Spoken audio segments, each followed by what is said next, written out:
Hello, everyone. This is Debra Richardson, and today I am putting the AP in Happy, where accounts payable teams are empowered to protect the vendor master file from fraud. This podcast will give a voice to accounts payable team members by talking about the growing reality of cyber attacks in their world and which vendor setup and vendor management techniques they can apply to protect the vendor master file from fraud. Need training? Visit the Vendor Process Training Center to enroll in your choice of weekly live and on-demand training sessions. Plus, get access to vendor setup form templates and reference tools that will help you and your team avoid fraud, fines, and bad vendor data. So sign up for a free account to get access to free training sessions, vendor process FAQs, and a resource library with information you need to manage your vendor master file. Visit training.debrarrichardson.com today. The link will be in the show notes. How about tips to avoid fraud when collecting banking details and more tips for how to validate banking to, you guessed it, avoid fraud? Keep listening.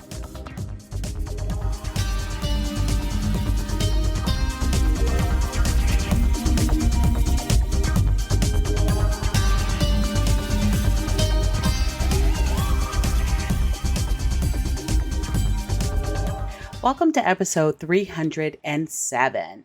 Collecting and validating vendor bank details to avoid fraud. 20 tips in 20 minutes. Now, this is another webinar that was about to expire because it was a year ago, and I wanted to make sure that I got it somewhere before it does. So, it will come up next, and I will also have a link to where you can watch the recording if you prefer to do that. But in that link, or with that link, you'll also be able to download the handouts, which includes a PDF of the presentation. All right, so it's coming up. Enjoy. All right, so we are right at the top of the hour, and I'm going to go ahead and get started with this month's monthly webinar series, 20 Tips in 20 Minutes. This month, we are talking about collecting and validating vendor bank details to avoid fraud, and it is sponsored by NS Knox. We'll hear all about 20 tips that you can hopefully have quite a few that you can have immediate takeaways and you can implement immediately. And then we'll have information from NS Knox and their three-step process within their portal that can help you to avoid fraud. And so let's go ahead and get started. I do want to remind everyone that this session is being recorded, as are all of the monthly webinars in this series. Tomorrow, you will receive a link to the recording. Keep in mind, it will be a different link than the link you registered for. That just allows us to also attach the handouts that are included with the webinar on that recording. And don't forget to download the handout. Speaking of that, I do have 3. Of course, I have a PDF of this presentation. I also have a Payment Knox brochure, just a one page, or I believe it's just one page from NS Knox that gives more information on their Payment Knox portal. And then I also have some information on customized vendor validations. If you want to know exactly which vendor validations are required for your company based on your vendor's country, your company's industry, and maybe even the type of vendors that you have. For questions, make sure you submit your questions as soon as you think of them. I will answer as many as I can for or during the Q&A session, and hopefully I'll save about 5 or 6 minutes for questions at the end. But make sure you get them in as soon as you think about them. All right, really quickly, I haven't even introduced myself yet. I am Debra R. Richardson. For those of you that are new to these webinars or my content, you may have heard of me from my saying, Putting the AP in Happy. I have a podcast of the same name. But as a previous practitioner, I was over a team of 17, and all we did was process vendor requests. And we processed about 2,000 vendor requests per month. We maintained 140,000 active vendors across 7 different ERPs. So as you can imagine, we had our fair share of fraud. And so these 20 tips helped us, and hopefully they will help you as well. All right, so taking a look at the agenda, first we're going to talk about the multiple attack vectors for payment fraud, because it's in more places than just email. And then we'll jump into the 20 tips in 20 minutes, collecting and validating vendor bank details to avoid fraud. And then again, we will have hopefully about 5 to 6 minutes for questions at the end. But first, I'm going to go ahead and I'm going to launch a poll question. So we only have one, so let me get to that and I will launch it. And hopefully we will get most folks to go ahead and answer. And so I'm launching it now. You should see it on your screen. And the question is what measures are taken to regularly monitor and detect any suspicious activities related to the vendor master files? So you have 3 choices. A is we rely on standard cybersecurity tools for protection. No added measures are taken. B is to prevent fraud. We enforce segregation of duties for data entry in the vendor master file. And C, we use a dedicated fraud protection solution for the vendor master file. So go ahead and select the best option for your company, and I will come back, or we'll take a look at the results probably in about 30 seconds or so. So it looks like we've got almost 30% that have voted. So if you haven't voted yet, go ahead and select the option that is best for your company. Probably got about 15 seconds left. We have just over half. So we've got about 10 seconds for those that haven't selected the appropriate answer to do so, and then we'll take a look at the results. Wow, that happened. We have almost 80% that have voted. Great, guys, thank you very much. So I'm going to go ahead and close this out, and then let's take a look at the results. And so the answer to the question of what measures are taken to regularly monitor and detect any suspicious activities related to the vendor master file. So 71% of you said B, to prevent fraud, we enforce segregation of duties for data entry in the vendor master file.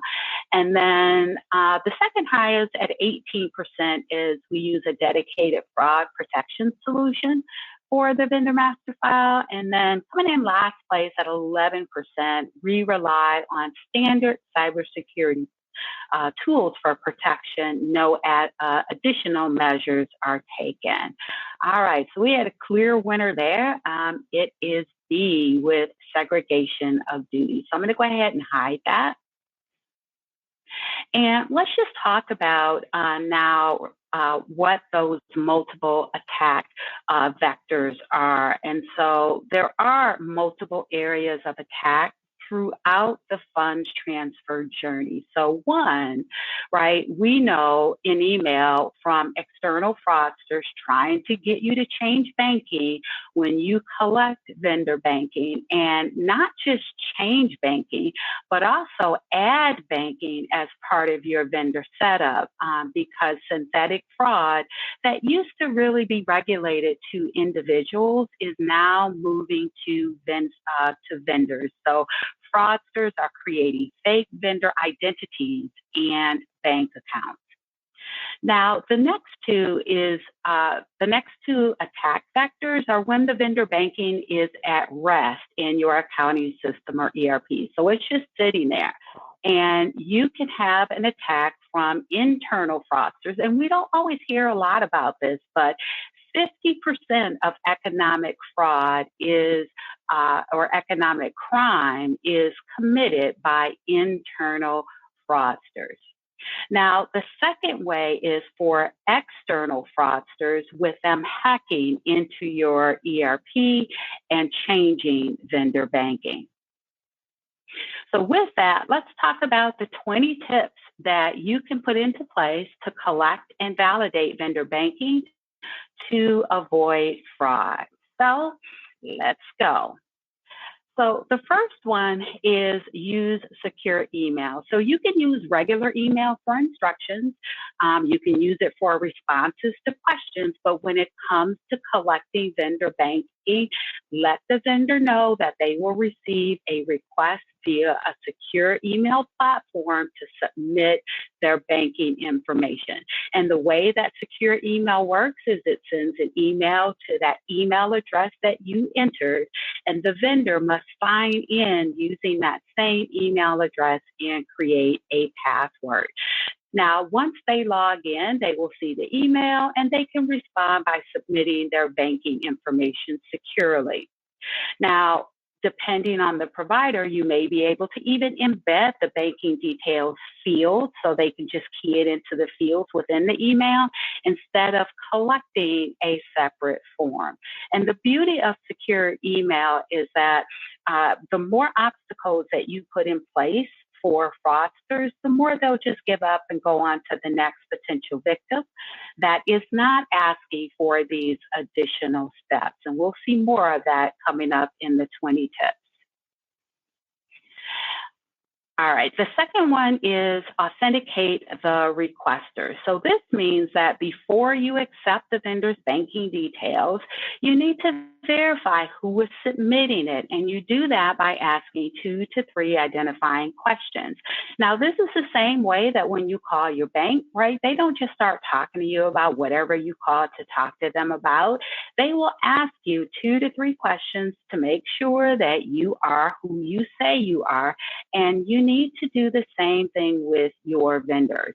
And if you click the link on the PDF that is included in the handouts, you can actually register for a free training session on authentication. And it even comes with an authentication reference template that you can build. Now, the last one is to use an internal vendor request form. And I like to recommend this to my clients when they have internal team members collecting vendor supporting documentation, especially banking for vendor setup or vendor changes. And this is because that internal vendor request form, on it, you will require all of the vendor contact information, and then you will in turn reach out to the vendor. And what this does is it keeps that sensitive information out of the internal employee's hands. So it does not expose them to that vendor sensitive information, meaning their vendor banking details. And the less folks that you have that have access to the vendor bank details, the less potential you will have for fraud, because now they can't be social engineered to give that out. It's best to, if you can, to always have that come to the vendor team, but the vendor team needs to know who the vendors are, who the best contact person is, and that is the purpose of the internal vendor request form. Now, the next set of tips is authentication, right? Here's more on authentication. By the way, whether you're talking to the vendor on the phone or communicating via email, again, fraudsters are likely to terminate the conversation when you start asking authentication questions and just go on to the next potential victim that's not asking those questions or not asking for additional information. And so, speaking of additional information, the next tip is to require authenticating data.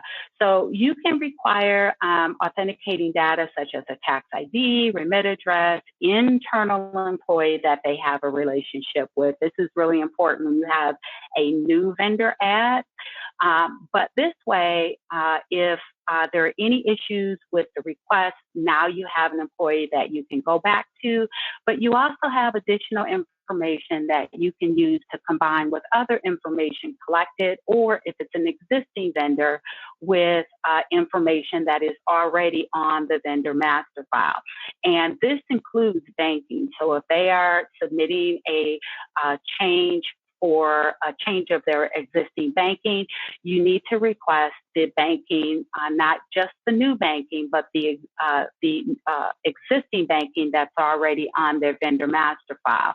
And then that way you can compare it to what's already there and verify that that really is your vendor that is submitting that request. And if for some reason they don't have that information, that is a huge red flag, because if they don't have the ability or access to get the existing vendor banking, then how did they get the ability and the access and really the authority to submit new banking and ask you to change it? Now, the best way to collect all of that authenticating data is to have your own company branded ACH wire form. Now, you can continue to require to accept the vendor banking on vendor or bank letterhead, or even the voided check. But just attach it to the company branded ACH form.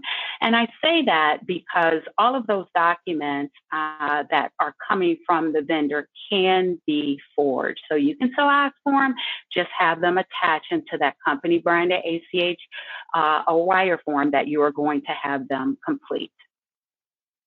Now, the next thing is the confirmation call. Now, we all know about the confirmation call, right, for a change in vendor banking. But how about a confirmation call for a change in vendor banking and for new banking? So in addition to the change confirmation call, you're going to ward against synthetic vendor fraud by adding a confirmation call for new vendor banking.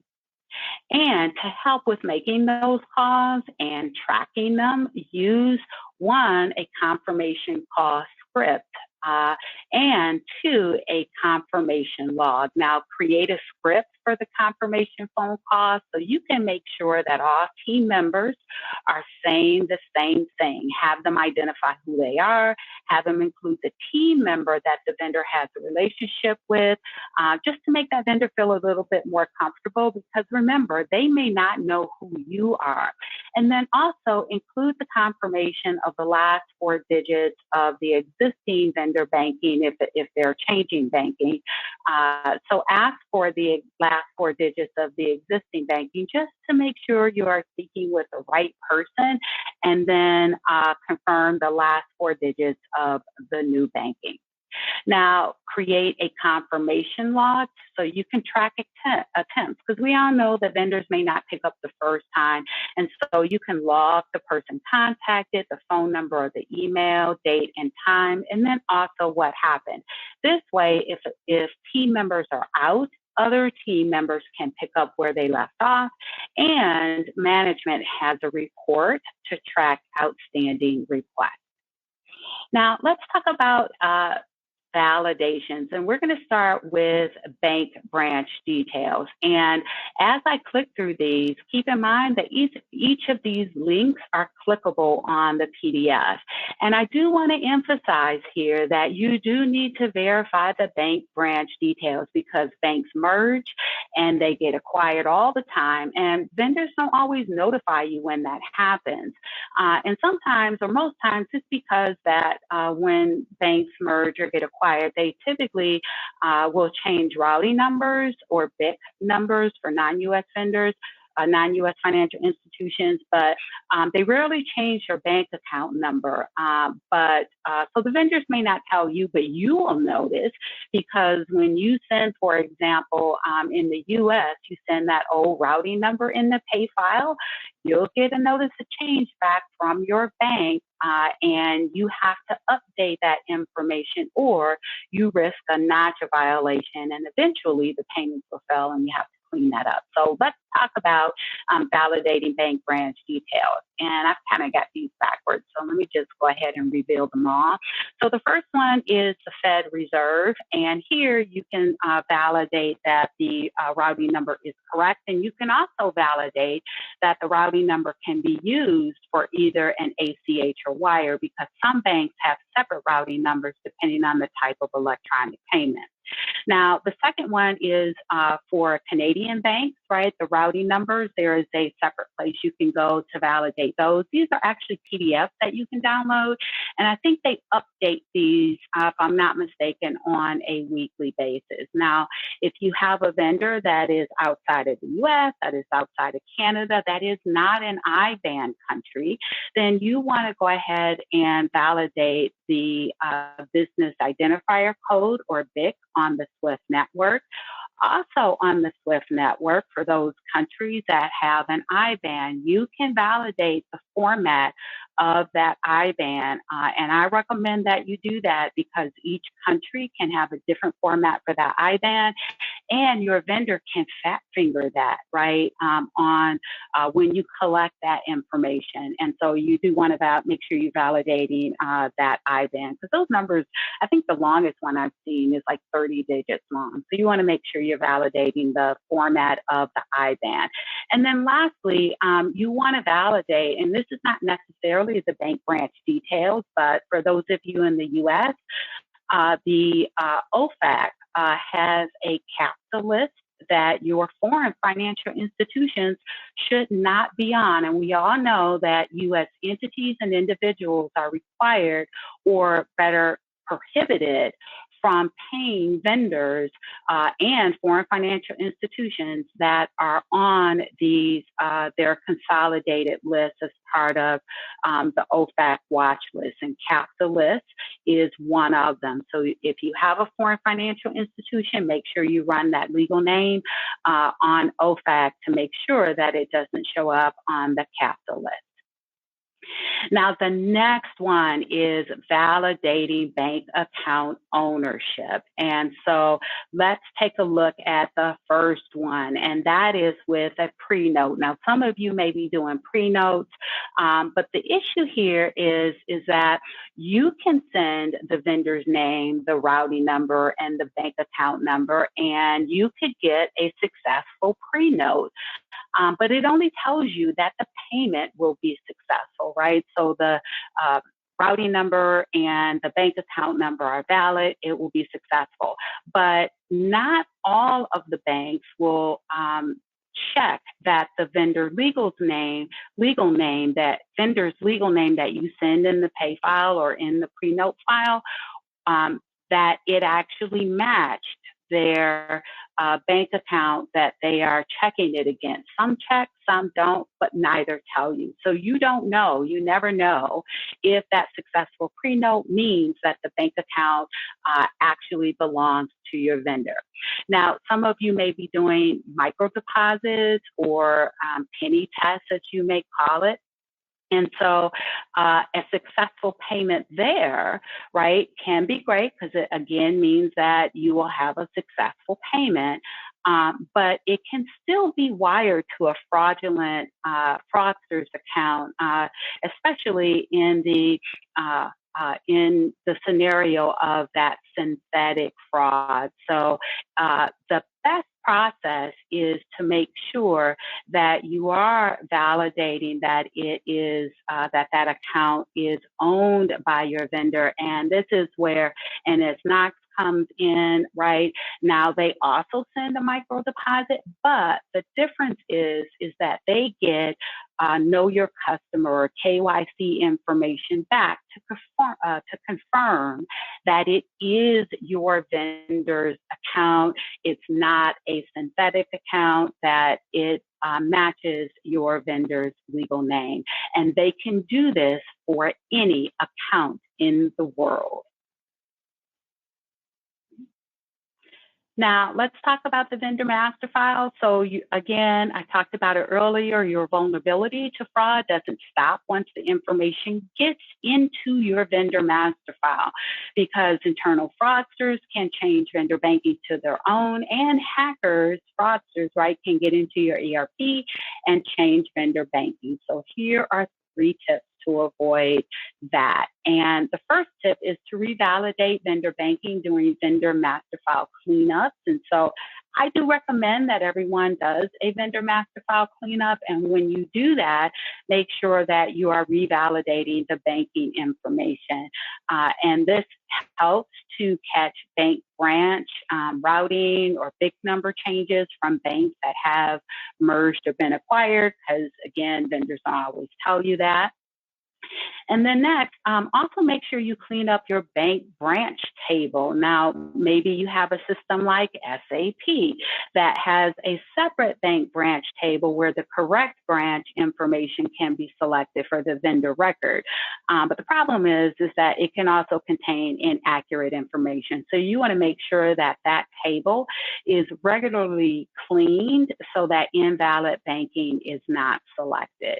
And then lastly, you want to make sure you're monitoring employee banking versus vendor banking. Now, you don't have to do this or set this up, so you don't have to have access or get access to employee banking, but have IT set up a background monitoring so that if the vendor's banking ever matches the employee's banking, then management is alerted. And so this can catch those employees that change banking just before the pay cycle and then change it back right after the pay cycle has run.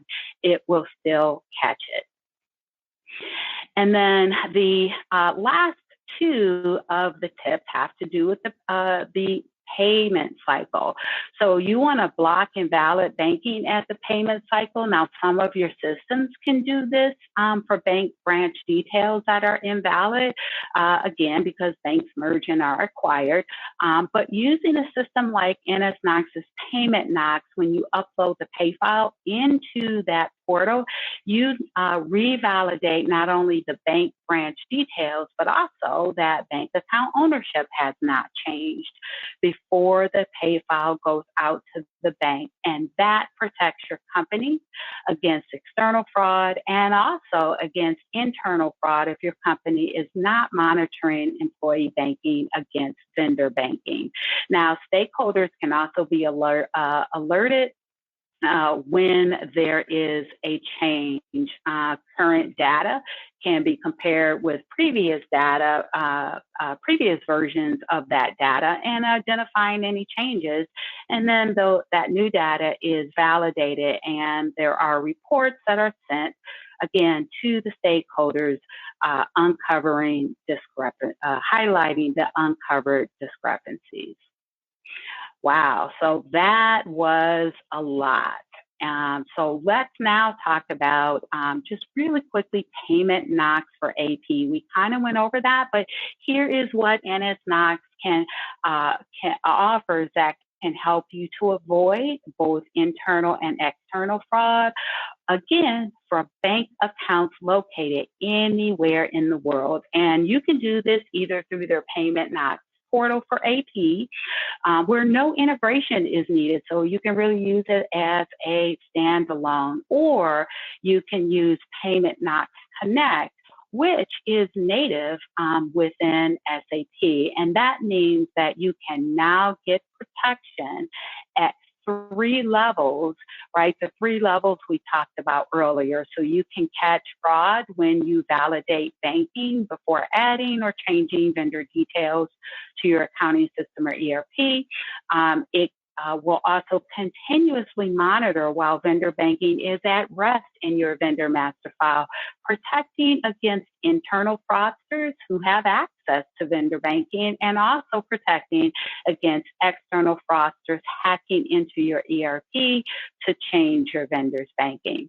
Lastly, it can catch when you validate banking, when it validates banking again before the payment is sent out. This last check, by the way, will also catch any mistakes that were entered into the fields when the banking information was updated.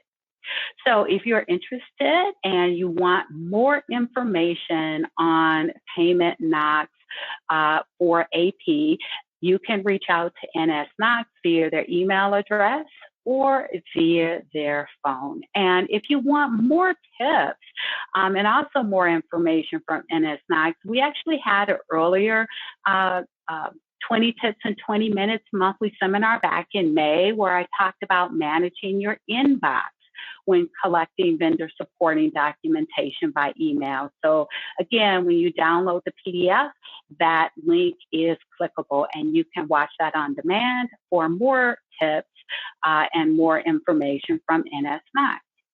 So with that, I tried to have 5 to 6 minutes for questions, but we've got a couple questions here. I can stay on a little later if there are more. But if you think of questions afterwards, you can always email info@debrarrichardson.com, and I'll get that question over to myself or NS Knox, depending on what the question is, and we will reply or respond within 24 hours.